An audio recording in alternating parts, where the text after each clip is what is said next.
एक नई वीडियो के साथ आज मैं फिर हाजिर हूं। आपका होस्ट और दोस्त विक्रांत जोशी आपका स्वागत करता हूं मैं रिव्यू मास्टर में, जिसमें हम लेके आते हैं दिन भर की स्पेस और डिफेंस न्यूज की टॉप खबरें। यदि आपने इस चैनल को सब्सक्राइब नहीं किया हुआ है तो अभी कर लीजिए और बेल आइकन को भी प्रेस कर दीजिए।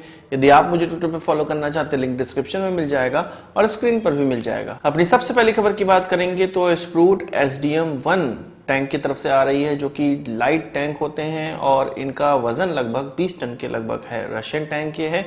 रशिया इसको 24 की संख्या में इस्तेमाल करता है। हमने कई खबरों में यह सुना हुआ है कि चीन ने लद्दाख में जो अपने हल्के टैंक हैं जिनका वजन लगभग 35 टन के लगभग है, जिसको टाइप 15 टैंक कहा जाता है, उसको डिप्लॉय किया हुआ है। तो भारत इसके जवाब में हो सकता है कि इस रशियन टैंक को डिप्लॉय करे और खरीदे, ये हमने सुन रखा है। तो अब इस पे और अपडेट निकलकर सामने आ रही है कि भारत की जो रशिया से बातचीत है वो काफी एडवांस स्टेज में पहुंच चुकी है। इसकी संख्या भी निकलकर सामने आई है और ये माना जा रहा है कि 2 दर्जन इस प्रकार के टैंक खरीदे जा सकते हैं। रशिया ने इसको बहुत पहले ही इंडक्ट कर लिया था अपनी आर्मी में, पर कुछ नए टैंक्स को टेस्ट किया जा रहा है रशिया में और ये माना जा रहा है कि ये टैंक्स भारत भी आ सकते हैं टेस्टिंग के लिए, जब डील फाइनल होगी उससे पहले ही। जैसा कि मैंने आपको बताया कि 2 दर्जन यानी कि 24 की संख्या में ये टैंक खरीदे जा सकते हैं भारत के द्वारा और ये पहली खेप के टैंक माने जा रहे हैं। मतलब पहली खेप में इतने टैंक खरीदे जाएंगे और ये संख्या इसलिए ही निकलकर सामने आई है क्योंकि इसका जो मूल्य है वो लगभग 500 करोड़ से कम होगा और हमने ये जाना है कि 500 करोड़ की प्रोक्योरमेंट पावर अभी इस चीन भारत जो स्टैंड ऑफ है उसके सिनारियो में भारतीय आर्मी, एयरफोर्स और नेवी को दी गई है। तो फास्ट ट्रैक प्रोसीजर के माध्यम से गवर्नमेंट टू गवर्नमेंट डील ये हो सकती है और ये जो प्रोक्योरमेंट का जो हमने अभी तक खबरें ही सुनी थी वो लगभग एडवांस स्टेज में पहुंच चुका है और ये कहा जा रहा है कि इस साल के अंत तक इस जो डील है उसको सील करने की संभावना है, यानी कि इस डील को कंप्लीट करने की संभावना है। वही बात करते हैं DRDO और उसके द्वारा बनाए जाने वाले हथियारों की। हमने इधर बीच 1-2 महीनों से कई टेस्टिंग की खबरें सुन रहे हैं। इनमें कई मिसाइलें और इसके अलावा आर्टिलरी सेल्स भी हैं या एंटी टैंक गाइडेड मिसाइल की बात करें वो भी हैं। तो एक नए प्रकार के हथियार को टेस्ट किया गया जिसको स्मार्ट टॉर्पीडो कहा जा रहा है। इसका फुल फॉर्म है supersonic missile assisted release of torpedo, यानी कि ऐसा हथियार, ऐसा टॉर्पीडो जो कि हल्का टॉर्पीडो है पर दूर तक मारक क्षमता प्राप्त कर सकता है।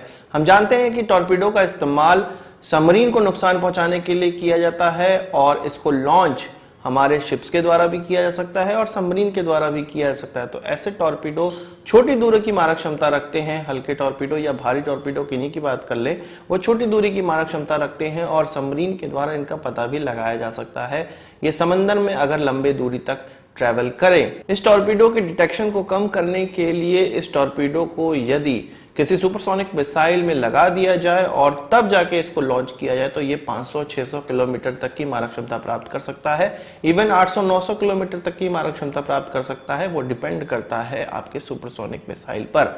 जैसे कि भारत के पास कुछ 400 किलोमीटर तक मारक क्षमता करने वाली हमारी जो सुपरसोनिक मिसाइल ब्रह्मोस है, तो यदि ब्रह्मोस के साथ इस टॉर्पीडो को लगा के लॉन्च किया जाए तो यह लगभग 400 किलोमीटर तक मारक क्षमता प्राप्त कर सकती है। तो इसी प्रकार की एक मिसाइल का टेस्ट किया गया, इसमें टॉर्पीडो लगा के टेस्ट किया गया और यह माना जा रहा है कि लगभग 650 किलोमीटर तक मारक क्षमता इस टॉर्पीडो की है।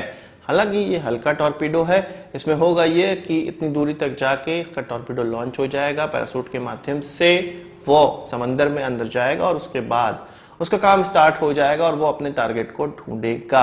अभी तक ये नहीं बताया गया है कि इसमें जो सुपरसोनिक मिसाइल इस्तेमाल की गई है वो कौन सी मिसाइल है, एक्चुअल में कौन सी मिसाइल है, पर लोगों का ये मानना है कि ये ब्रह्मोस हो सकती है अगर क्रूज मिसाइल की बात की जाए, और अगर ये बैलिस्टिक मिसाइल है तो हो सकता है कि ये प्रलय या आप शौर्य मिसाइल की बात भी कर सकते हैं। बात करते हैं अपनी इंडियन एयरफोर्स की, तो 1932 में जब इसका निर्माण हुआ था, इसको संगठित किया गया था, तब 8 अक्टूबर को यह किया गया था। इसी को आगे ले जाते हुए एयरफोर्स डे मनाया जाता है 8 अक्टूबर को। तो एयरफोर्स डे से पहले एक प्रेस कॉन्फ्रेंस में हमारे एयर चीफ मार्शल ने कई जो सवाल हैं उनके जवाब दिए और इन जवाबों को आपको सुनना चाहिए और इससे आपको पता चलेगा कि इंडियन एयरफोर्स की आगे की फ्यूचर क्या प्लानिंग है। सबसे पहले बात करते हैं कि कौन कौन से एयरक्राफ्ट अब आगे जाके इंडक्ट होने वाले हैं। क्या राफेल पे भारत कुछ काम कर रहा है या MMRCA-2 या तेजस को रिलेटेड क्या चीजें इंडियन एयरफोर्स के दिमाग में चल रही हैं। तो एयरफोर्स चीफ ने यह बताया कि सबसे पहले जो प्रायोरिटी है वो तेजस MK-1A की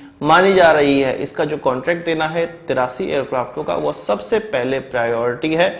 इसके बाद MMRCA-2 के तरफ देखा जाएगा और इसके बाद फिर तेजस के अन्य वेरिएंट्स पे जैसे कि AMCA, ओमनीरोल फाइटर एयरक्राफ्ट, इन सभी फाइटर एयरक्राफ्ट को देखा जाएगा। पर जो 83 का कॉन्ट्रैक्ट है MMRCA-2 है, इसके बाद ही ये सारी चीजें की जाएंगी। उनसे जब ये पूछा गया कि क्या राफेल पे भी बात हो रही है या राफेल कुछ प्लानिंग के अंतर्गत है, 2 स्क्वाड्रन और खरीदना क्या प्लानिंग के अंतर्गत है, तो उन्होंने कहा कि ये जो प्रपोजल है वो टेबल पर है और अभी MMRCA-2 पर यह देखा जाएगा कि कौन कौन से रिक्वेस्ट फॉर इंफॉर्मेशन के दौरान या RFI के दौरान कौन कौन से एयरक्राफ्ट सामने निकल कर आए हैं।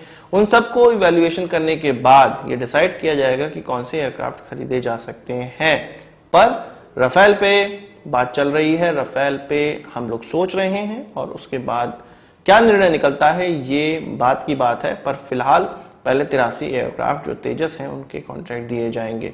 तो ये क्लियर है कि यदि MMRCA-2 क्लियर नहीं होता है और उस पर कोई अड़चन आती है या एयरक्राफ्ट को जो कि मेक इन इंडिया एयरक्राफ्ट होने वाले हैं, उस तरह के एयरक्राफ्ट भारत को नहीं मिल पाते हैं, ऐसी कोई कंपनी नहीं होती है जो कि भारत में इनको बनाने को तैयार हो, टेक्नोलॉजी ट्रांसफर कितना करना है, इन सभी चीजों पर अगर बात नहीं हो पाती है तो राफेल का आना 2 स्क्वाड्रन फिर से तय माना जा रहा है। उन्होंने चीन और पाकिस्तान से रिलेटेड एक सवाल का बहुत ही खूबसूरती से जवाब दिया जिसको आपको सुनना चाहिए। उनसे जब ये पूछा गया कि चीन पाकिस्तान के POK में जो स्कार्दू एयरबेस है उसका इस्तेमाल भारत के खिलाफ करना चाह रहा है या कर रहा है, तो उन्होंने कहा यदि चीन को पाकिस्तान जैसे देश की आवश्यकता पड़ गई है तो आप समझ सकते हैं कि चीन की स्थिति क्या है। इससे हमें भी क्लियर होता है कि यदि पाकिस्तान जैसे देश की मदद लेकर चीन भारत पर अटैक करना चाह रहा है तो समझ लीजिए कि चीन की कितनी कुवत है, ये सामने ही पता हमें चल रहा है। उन्होंने कहा कि चीन के खिलाफ भारत से बेहतर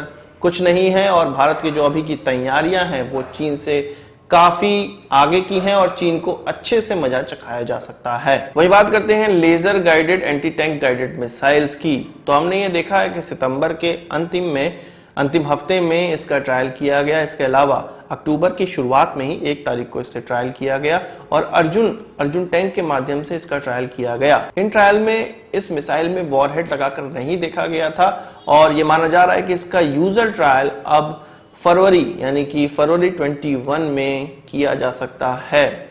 यह प्लानिंग बनाई गई है पर उससे पहले इसके वॉरहेड को लगाकर भी टेस्टिंग की जा सकती है।